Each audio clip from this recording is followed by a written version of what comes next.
है ये हो गया था। ये आपने बोला था कराने के लिए। ये कराना है, ठीक है। ठीक है, तो आज फिर इंडिया में डेमोक्रेसी का जो कंटेक्स्ट है उसे हम लोग देखेंगे। हाँ जी, गुड आफ्टरनून।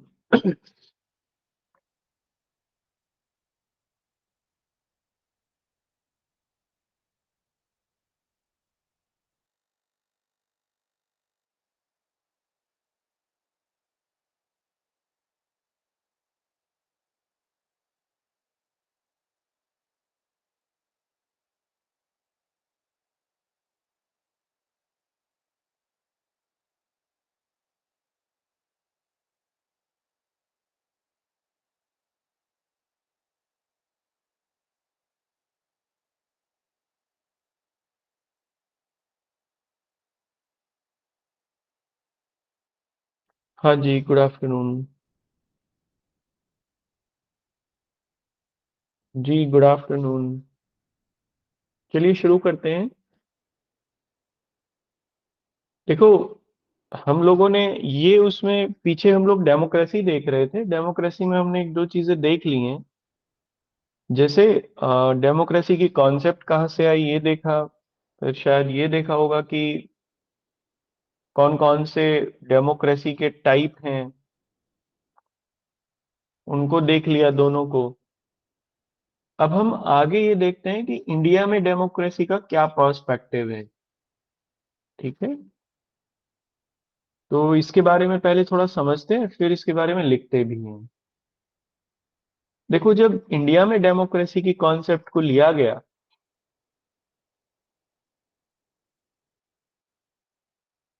यूरोप में ही, मैं उसको थोड़ा पीछे लेके जाता हूं, जब नेशनल मूवमेंट हमारा चल रहा था उसी समय डेमोक्रेसी को इंट्रोड्यूस किया जाने लगा था इंडिया में। और जो भारतीय नेता थे नेशनल मूवमेंट के, या कह सकते हैं इंटेलेक्चुअल्स थे, बाद में वो कॉन्स्टिट्यूएंट असेंबली में मेंबर भी रहे, उन्होंने डेमोक्रेसी की वास्ट कॉन्सेप्ट को देखा। जैसे उपयोगितावादी जो चिंतन था, यूटिलिटेरियनिज्म की थ्योरी, हमारे कॉन्स्टिट्यूशन के जो फोर फादर्स थे उससे बड़ा इन्फ्लुएंस थे। क्योंकि और उसमें भी जेम्स स्टुअर्ट मिल की फिलॉसफी से। और वो इसलिए क्योंकि वो ये कहते थे, जेम्स स्टुअर्ट मिल, कि डेमोक्रेसी में कंसेंसस होनी चाहिए, रूल बाय मेजॉरिटी नहीं। एक तो उनका ये मानना था। बाद में इसके बाद, और अगर हम लोग आगे देखें, तो फेबियनिज्म आया। फेबियन वाद वहां पर देखने को मिला यूरोप में। उसमें वो इकोनॉमी के लेवल पर इक्वल डिस्ट्रीब्यूशन की बात करते थे, मीन्स ऑफ प्रोडक्शन के। जितने भी इकोनॉमिक मीन्स ऑफ प्रोडक्शन है सोसाइटी में, वो इक्वली डिस्ट्रीब्यूट हो। That means there must be, economic level पर भी डेमोक्रेसी होनी चाहिए।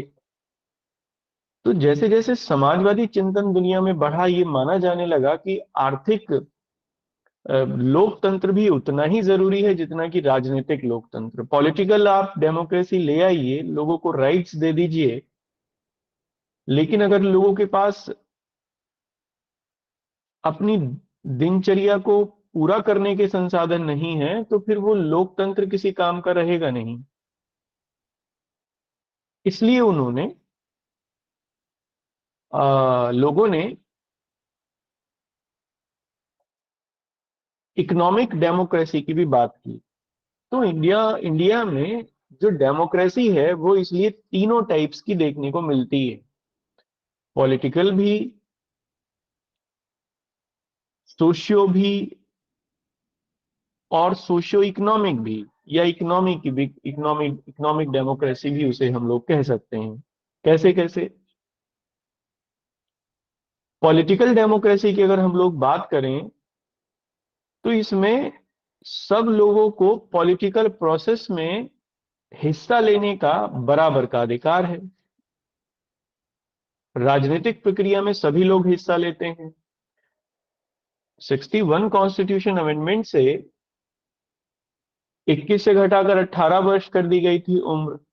तो 18 वर्ष से ऊपर के जितने भी लोग हैं, 18 वर्ष के हैं या उससे ऊपर के हैं, वो अपने मतदान करते हैं, अपने प्रतिनिधियों को चुनते हैं, बराबरी के स्तर पर चुनते हैं आर्टिकल 326 के अकॉर्डिंग। तो that means there is political democracy. एक तो यहां भी है। दूसरे, कोई भी व्यक्ति समान रूप से चुना भी जा सकता है, यानी चुनने वाले भी लोग हैं और जो लोग चुने जाएंगे वो भी लोगों में से ही चुने जाएंगे। तो that is also a part of political democracy. इस तरीके से हम लोग ये देखते हैं कि राजनीतिक आधार पर भी लोकतंत्र है, पॉलिटिकल प्रोसेस के लेवल पर भी हम लोग डेमोक्रेसी को यहां देख सकते हैं। सोशियो डेमोक्रेसी, सामाजिक लोकतंत्र। देखो, भारत में जब राइट्स दिए गए, उसमें किसी भी तरीके का डिस्क्रिमिनेशन नहीं किया गया। सोसाइटी में सब लोगों को बराबरी के आधार पर अधिकार मिले, चाहे वो किसी जाति से, धर्म से, लिंग से, संप्रदाय से, चाहे वो किसी चीज का भी से भी जुड़ा हुआ व्यक्ति है, लेकिन सबको इन सब आधारों को एक तरफ रखते हुए बराबर रूप से सबको अधिकार दिए गए। आर्टिकल 14 में, 15 में, 16, 17 और 18 तक अगर आप देखो तो ये बहुत ही वाइड कॉन्सेप्ट में कॉन्स्टिट्यूशन में मिलता है। इसके अलावा छुआछूत या कुछ ऐसी चीजें जो समाज में डिस्क्रिमिनेशन को जन्म देती हैं, उन सबको बैन कर दिया गया। आप उसमें चाहे वो आ, आ, जो मानक मानद वो होती है, क्या उनको देते हैं ना, उपाधियां, उपाधियों को भी बैन किया गया है कॉन्स्टिट्यूशन में, इसीलिए जिससे किसी तरीके का भी कोई डिस्क्रिमिनेशन देखने को ना मिले सोसाइटी में। तो इस तरीके से सोशल लेवल पर भी डेमोक्रेसी देखने को मिलती है। अच्छा, directive principle of state policy में भी कई आर्टिकल ऐसे हैं जो सोशल डेमोक्रेसी की बात करते हैं, जैसे महिलाओं से संबंधित जुड़े हुए आर्टिकल्स, बच्चों से संबंधित जुड़े हुए आर्टिकल्स। तो इस तरीके से ये सोशल डेमोक्रेसी का भी हिस्सा है। सोशल डेमोक्रेसी भी इंडिया में देखने को मिलती है। इकोनॉमिक अगर डेमोक्रेसी को आपको देखना है तो डीपीएसपीज में आपको साफ मिलेगी।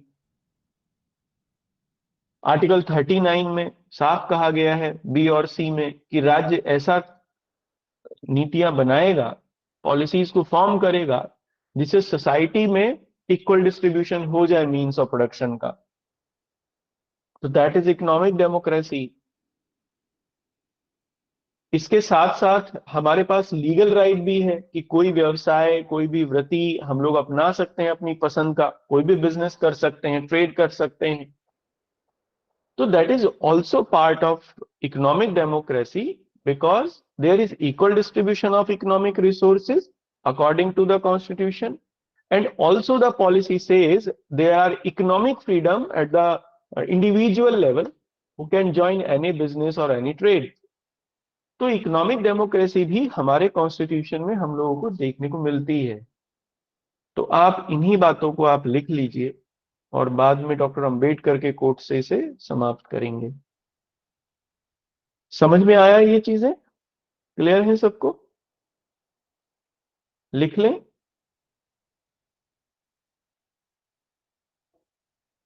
चलिए ठीक है।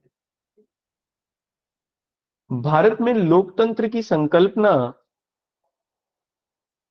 भारत में लोकतंत्र की संकल्पना अधिक विस्तृत अर्थों में प्राप्त होती है।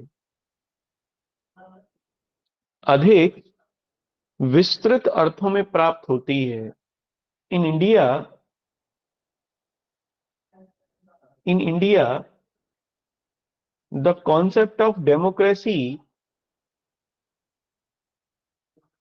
the concept of democracy is being found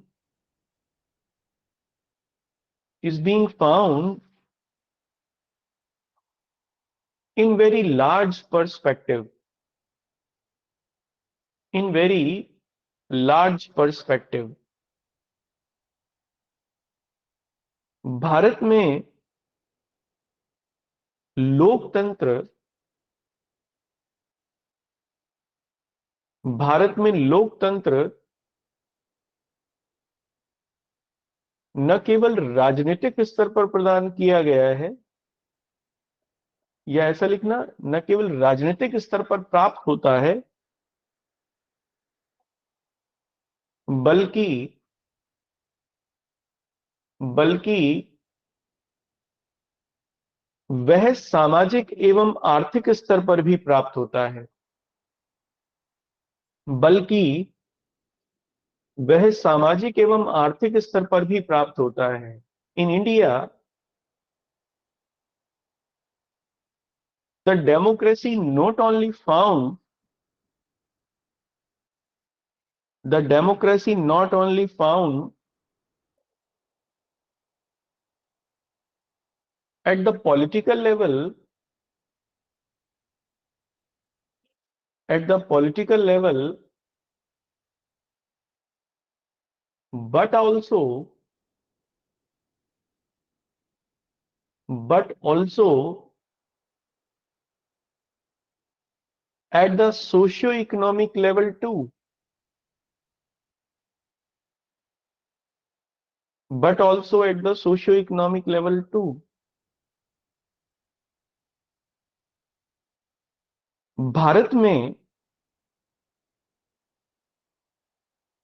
Bharat में प्रतिनिधि लोकतंत्र की व्यवस्था है। अगले पॉइंट से लिखना, अगले पॉइंट से लिखना। अब ये सबसे पहले पॉलिटिकल देख रहे हैं, है ना। तो पॉलिटिकल में क्या है, हम लोग रिप्रेजेंटेटिव्स चुनते हैं अपने, जो हमारा राजनीतिक रूप से प्रतिनिधित्व करते हैं। तो लिखिए, भारत में प्रतिनिधिक लोकतंत्र की संकल्पना को अपनाया गया है। प्रतिनिधिक लोकतंत्र की संकल्पना को अपनाया गया है। In India in India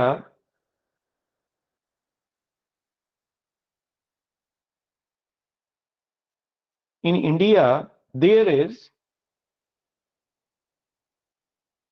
is representative democracy, जिसके अंतर्गत जिसके अंतर्गत 18 वर्ष तथा उससे ऊपर के सभी व्यक्ति जिसके अंतर्गत 18 एवं उससे ऊपर के सभी व्यक्ति समान रूप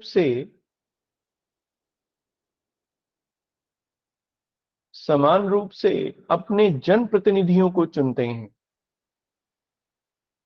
अपने जनप्रतिनिधियों को चुनते हैं। Under it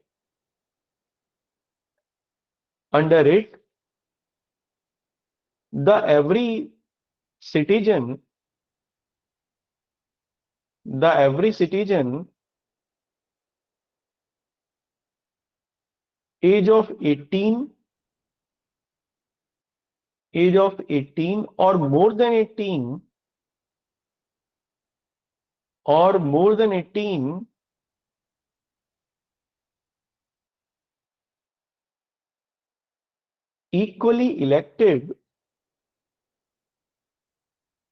equally elected their political representatives equally elected their political representatives। ठीक है ना।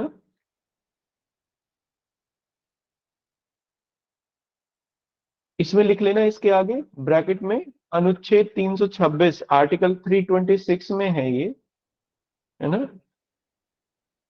तो लिखिए इसमें कंटिन्यूएशन में, इस प्रकार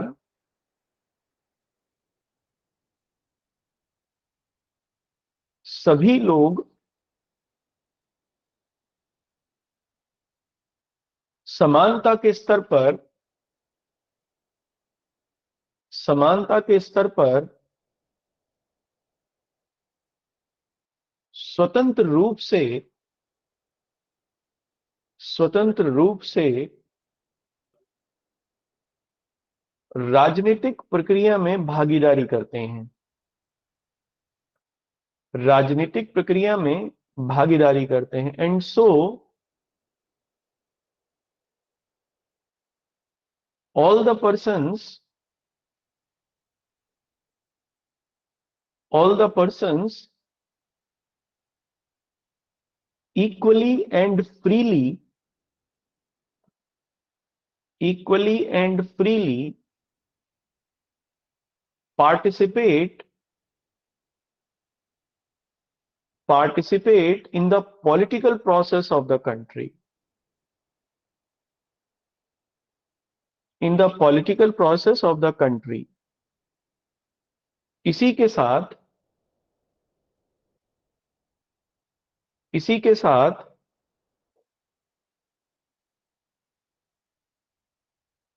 भारतीय जनता में से कोई भी व्यक्ति, इसी के साथ भारतीय जनता में से कोई भी व्यक्ति, कोई भी व्यक्ति जो योग्यता धारित करता है, जो योग्यता धारित करता है,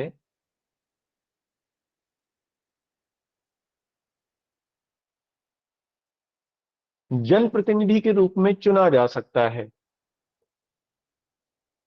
जनप्रतिनिधि के रूप में चुना जा सकता है। एंड ऑल्सो,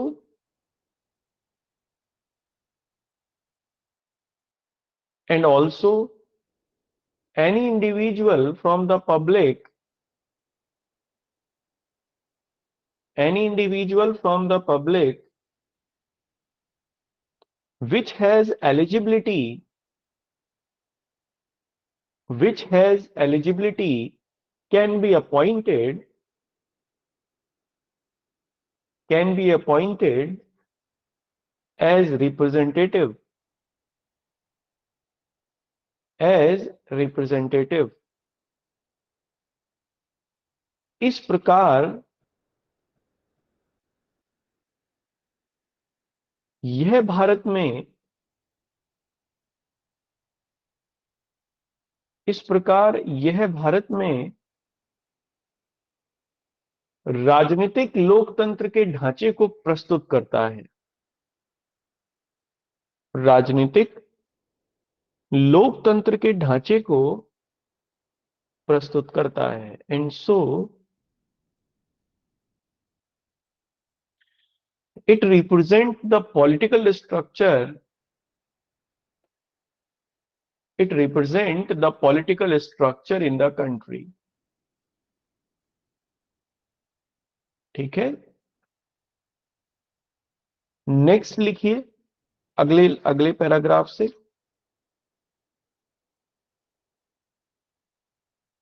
सामाजिक एवं आर्थिक लोकतंत्र की संकल्पना भी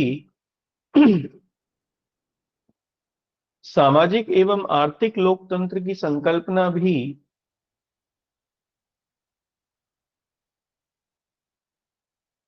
भारत में उतनी ही विस्तृत है, भारत में उतनी ही विस्तृत है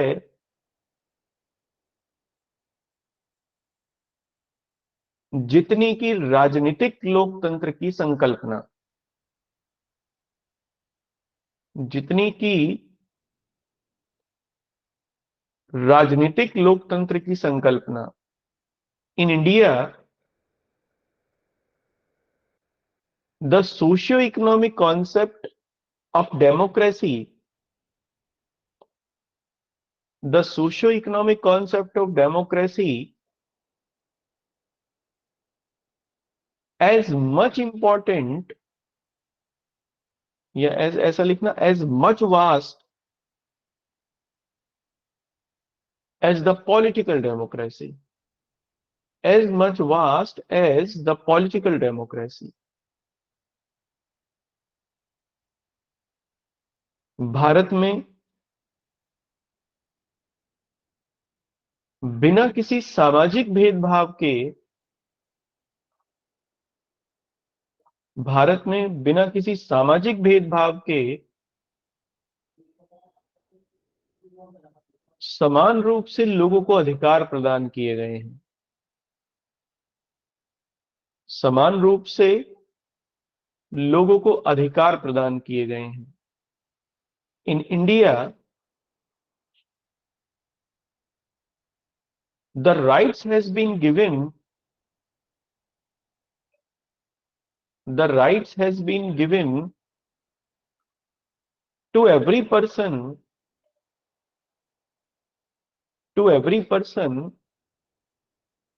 without any social discrimination,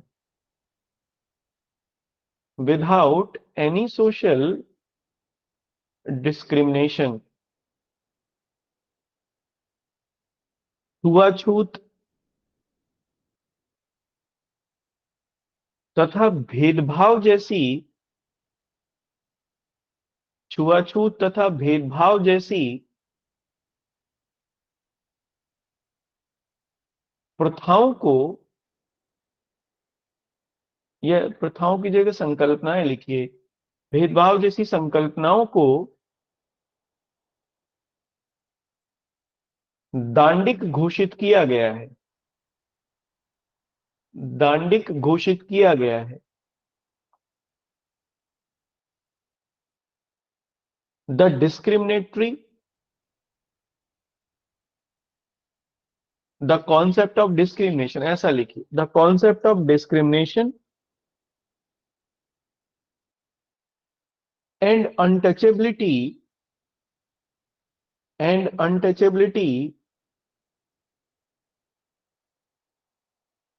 is being declared,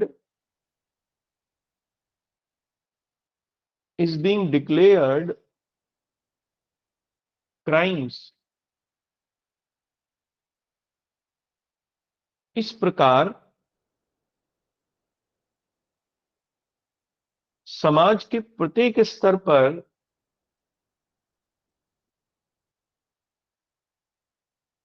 लोगों को सकारात्मक रूप से, लोगों को सकारात्मक रूप से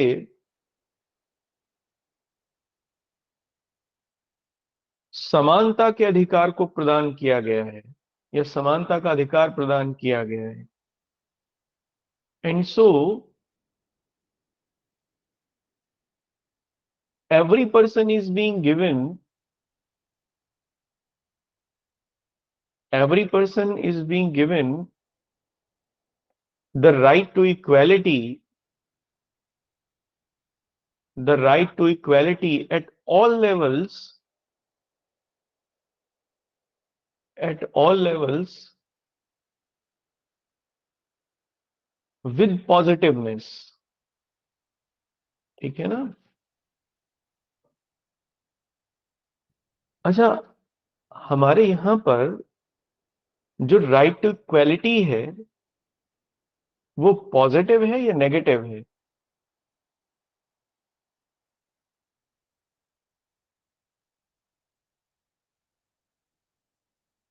समानता का अधिकार हमारे यहां पर सकारात्मक समानता का अधिकार है या नकारात्मक भी है?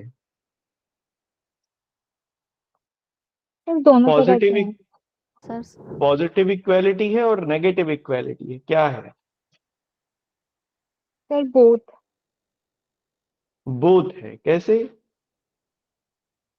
Sir right to equality negative है आई थिंक, और equal protection of rights positive है। हम्म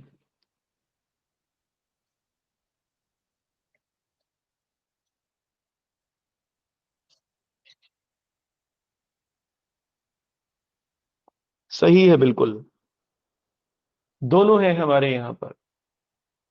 थैंक यू सर। जबकि बाकी जगहों पर, हाँ बहुत बढ़िया, बाकी जबकि बाकी जगहों पर दोनों नहीं मिलते हैं, एक ही मिलता है, और वो भी नेगेटिव फॉर्म में मिलता है। जैसे right to equality means right to equality, हमारे यहाँ राइट टू इक्वालिटी का मतलब भी बहुत वास्ट है, इसको देखेंगे हम लोग आगे। राइट टू इक्वालिटी में राइट टू इक्वालिटी तो शामिल है ही, बट इसके साथ साथ इक्वल प्रोटेक्शन ऑफ लॉ भी है, means positive right to equality. और equal protection of right, equal protection of law, या अगर हम एज ए होल कहें राइट टू इक्वालिटी में, तो राइट टू इक्वालिटी में जो इंडियन कॉन्टेक्स्ट है that is equal among the equals, not the equal among the unequals, that is the concept. और यही कॉन्सेप्ट पॉजिटिव है, इसी को लिया भी गया है उसमें। चलो उसमें देखेंगे मेरे, लेकिन कहने का मतलब यहां से तो इतना ही है कि सोशल डेमोक्रेसी की ये कॉन्सेप्ट है, आर्टिकल 14 में आप अगर उसे देखें तो साफ तौर पर दिखती है, और बड़ी उदार दिखती है, फास्ट दिखती है, ग्लोरियस दिखती है। क्योंकि जहां सकारात्मक समानता का अधिकार है, नकारात्मक समानता का अधिकार है, वहीं पर सकारात्मक समानता का अधिकार भी उसमें दिया गया है। ठीक है, क्लियर है ये, चले आगे।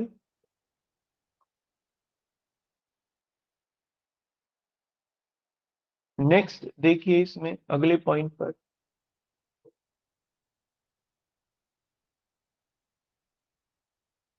कंटिन्यूएशन में अगले अगले पॉइंट से लिखना, भारतीय संविधान में आर्थिक लोकतंत्र को भी, आर्थिक लोकतंत्र को भी व्यापक स्तर पर अपनाया गया है। आर्थिक लोकतंत्र को भी व्यापक स्तर पर अपनाया गया है। In Indian constitution,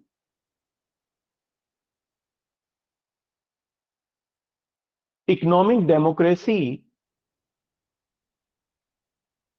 economic democracy also included in a comprehensive way, या इन अ कॉम्प्रिहेंसिव मैनर,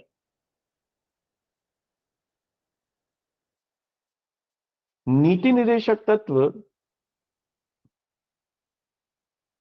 नीति निर्देशक तत्व भारत में सामाजिक आर्थिक लोकतंत्र की संकल्पना को, भारत में सामाजिक आर्थिक लोकतंत्र की संकल्पना को साकार करते हैं। Directive principle of state policy, directive principle of state policy clearly told about, या क्लियरली एग्जीक्यूट लिखिए,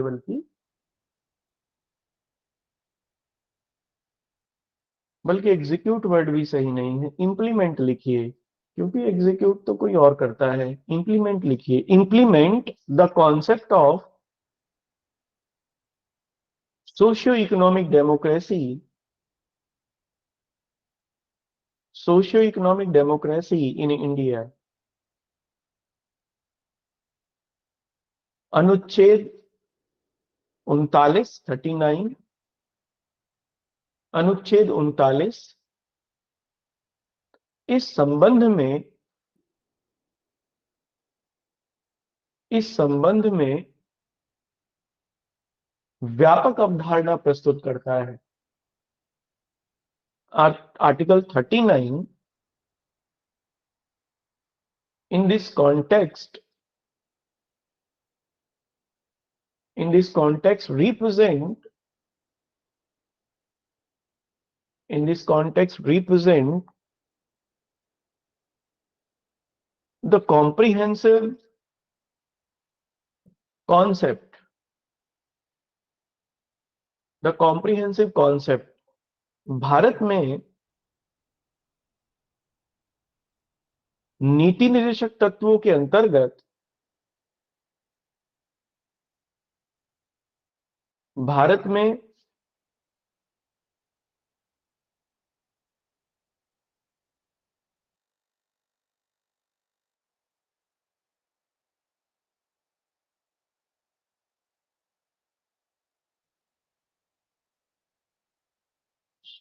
क्या लिखा जरा बताना।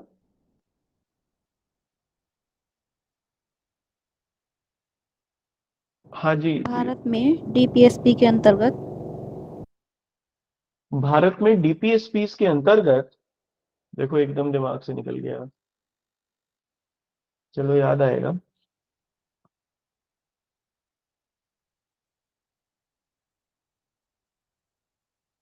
यही तो गड़बड़ है। अनुच्छेद 39 इस संबंध में व्यापक अवधारणा करता है। भारत में डीपीएसपी के अंतर्गत हाँ करेक्ट, आ गया, लिखो। भारत में डीपीएसपीस के अंतर्गत आर्थिक संसाधनों के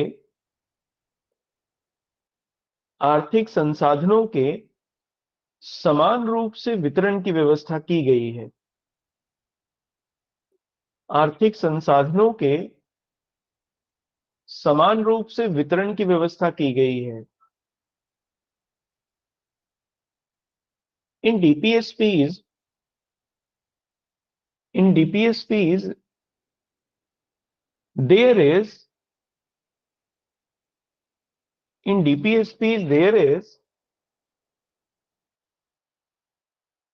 the there is the direction there is the direction for equal distribution of means of production in India। इसी के साथ प्रत्येक व्यक्ति को इसी के साथ प्रत्येक व्यक्ति को कोई भी व्यवसाय एवं वृत्ति अपनाने का कोई भी व्यवसाय एवं वृत्ति अपनाने का अधिकार प्रदान किया गया है। अधिकार प्रदान किया गया है। And also there is the right for every citizen, लिखिए, there is the right for every citizen to do any business to do any business and trade.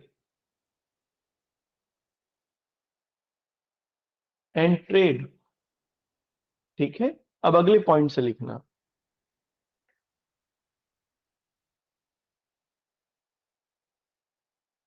अगले पॉइंट से लिखना। डॉक्टर अंबेडकर के अनुसार चूंकि बिना सामाजिक आर्थिक लोकतंत्र के बिना सामाजिक आर्थिक लोकतंत्र के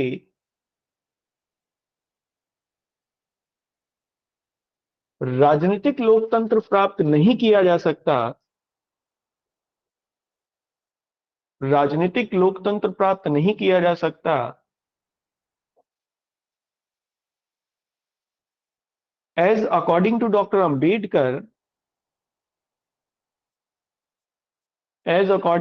Ambedkar we can't get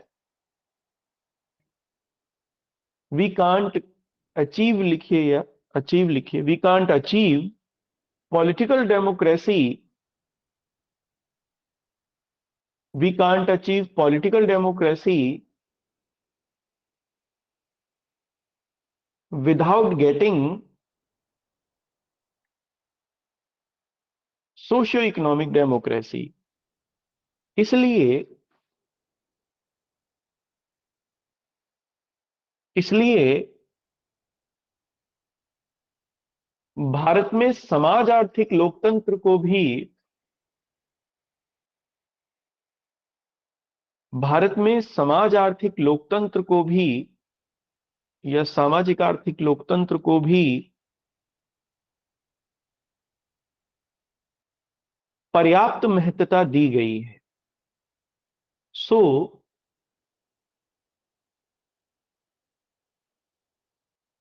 in India in India, the ample importance is being given to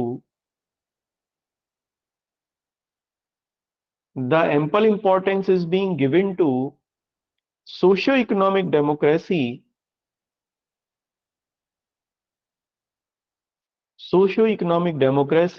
such as political,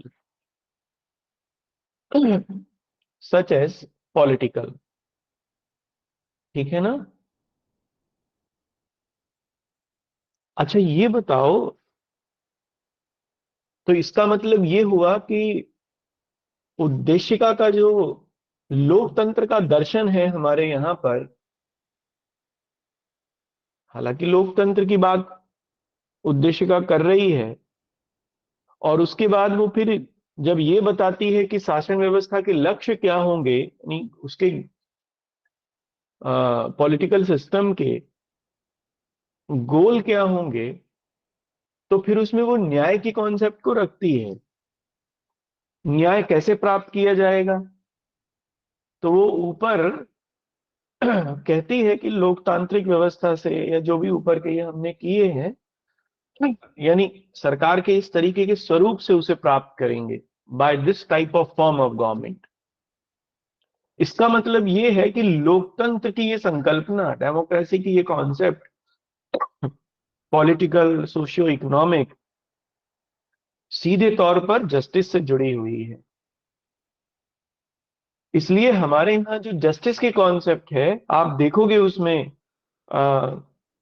preamble में 3 टाइप का दिया है उन्होंने, social, economic and political, 3 types of justice. क्यों क्यों 3 टाइप का है? क्योंकि लोकतंत्र की संकल्पना में ही 3 टाइप की कॉन्सेप्ट है, because there are 3 type of concept in the democracy. और चूंकि डेमोक्रेसी और जस्टिस हमारे यहाँ जुड़े हुए हैं, कैसे देंगे न्याय लोगों को? तो बाय द डेमोक्रेटिक वे। अब डेमोक्रेटिक वे को भी 3 तरीके से, तो फिर जस्टिस भी 3 टाइप का। तो इसलिए जब हम लोग न्याय को करेंगे तो थोड़ा सा इसको हम लोग देखेंगे। हालांकि न्याय में भी यही लिखा जाएगा जो मैंने आपको लिखवाया है, क्योंकि ये इंटरवाइंड है, आपस में कनेक्टेड है तीनों। यही जस्टिस की कॉन्सेप्ट भी है, यही डेमोक्रेसी की कॉन्सेप्ट भी है। यही, क्योंकि डेमोक्रेसी फ्रीडम और इक्वालिटी से जुड़ी हुई है, और फ्रीडम और इक्वालिटी अगर किसी के यहाँ आ जाती है, मान लो अगर किसी समाज में इक्वालिटी है और फ्रीडम है, तो फिर इसका मतलब है कि वहां जस्टिस भी है। तो इसी तरीके से उसे हम आगे डिफाइन भी कर सकते हैं। इसीलिए जस्टिस को आगे डिफाइन किया गया है फ्रीडम और इक्वालिटी से, यानी राइट से डिफाइन किया गया है। आगे हम लोग देखेंगे इसे। मैं समझता हूं कि ये समझ में आ गया होगा आपको, डेमोक्रेसी इंडिया में क्या पर्सपेक्टिव है इसका, ग्लोबली क्या पर्सपेक्टिव है, ये आपको मुझे लगता है कि क्लियर समझ में आ गया होगा। जिन देशों के संविधानों में, मतलब कई देशों के संविधान है जिसमें सोशियो इकोनॉमिक डेमोक्रेसी की, जैसे अमेरिका में there is only a political democracy.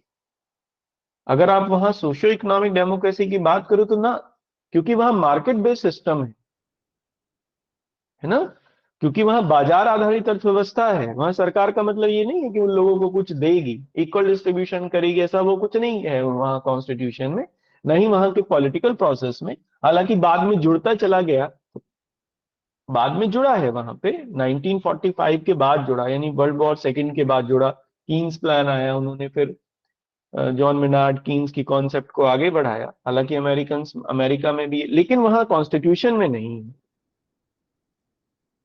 मिलता है ये सब इंडियन कॉन्स्टिट्यूशन में। अब इस तरीके से मैं क्लियर, मेरी बात क्लियर है आपको? आगे चलें, ठीक है। नेक्स्ट देखते हैं, लोकतंत्र के बाद गणराज्य आता है। अगला टाइप ऑफ फॉर्म आता है गणराज्य या रिपब्लिक। तो आप इसमें हेडिंग डालिए रिपब्लिक। देखो, रिपब्लिक का अगर हम लोग जनरल मीनिंग देखें तो केवल इतना ही है कि जो देश का मुखिया होगा, the head of government, head of country sorry, वो इलेक्टेड होगा, लोगों के द्वारा चुना गया होगा, किसी वंश के आधार पर या किसी अन्य आधार पर वो चुना हुआ नहीं होगा, वंशानुगत नहीं होगा, हेरिडिटरी नहीं होगा, इलेक्टेड होगा। हालांकि डेमोक्रेसी और रिपब्लिक ये दोनों आपस में जुड़े हुए तो हैं, लेकिन कई एग्जाम्पल दुनिया भर में ऐसे देखने को मिलते हैं कि वो देश डेमोक्रेटिक तो हैं लेकिन रिपब्लिक नहीं है वहां पर, जैसे ब्रिटेन में, जापान में, वहां की हेड ऑफ जो स्टेट है वो राजवंश के लोग हैं या किसी वंश के लोग हैं। इसके अलावा कई देश हमें ऐसे भी मिलते हैं कि जो रिपब्लिक हैं लेकिन डेमोक्रेटिक नहीं है, जैसे सोशलिस्ट कंट्रीज, चाइना का उदाहरण आप उसमें देख सकते हो, नॉर्थ कोरिया का उदाहरण आप उसमें देख सकते हो, और कई सोशलिस्ट कंट्रीज हैं ऐसे जो कि रिपब्लिक तो है पर डेमोक्रेटिक नहीं है। तो हालांकि ये दोनों एक दूसरे को कॉम्प्लीमेंट करती हैं लेकिन जरूरी नहीं है ना। इंडिया में लेकिन इसकी क्या कॉन्सेप्ट है? तो हमारे यहाँ ये कॉन्सेप्ट तो है ही कि जो हेड ऑफ कंट्री है वो इलेक्टेड होगा, लेकिन इसके अलावा एक और भी है जो सोशल डेमोक्रेसी से आती है, कि कोई भी व्यक्ति बिना किसी डिस्क्रिमिनेशन के हेड ऑफ स्टेट बन सकता है।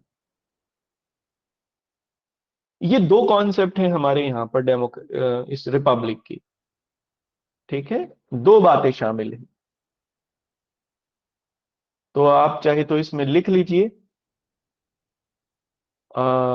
लिखवा दूं सर का, अगर समय अभी एक दो में आपके पास कुछ समय हो, 4-5 मिनट 10 मिनट। सर कल लिखवा देना।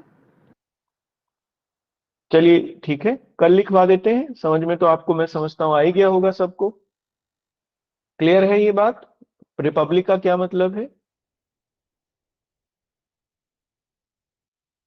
चलिए ठीक है, तो फिर कल लिखवा देता हूं मैं आपको। Okay, thank you. शाम को क्लास एज पर शेड्यूल होगी, समय से आइए। ठीक है, थैंक यू।